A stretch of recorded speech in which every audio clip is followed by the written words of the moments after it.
For today's video guys, mayroon tayong tinulang manok. Ayan, ang ating tinulang manok.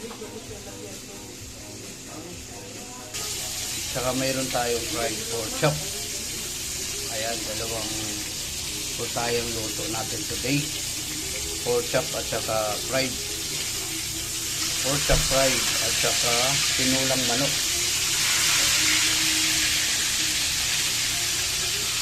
Yan guys, yung pork chop natin.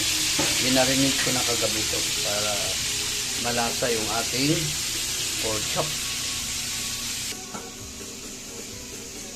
Yan guys, ilalagay na natin yung ating daon ng sili. Luto na to guys, yung ating tinulang manok.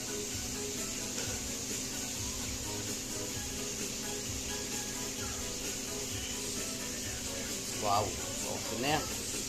Luto na yung ating tinulang manok.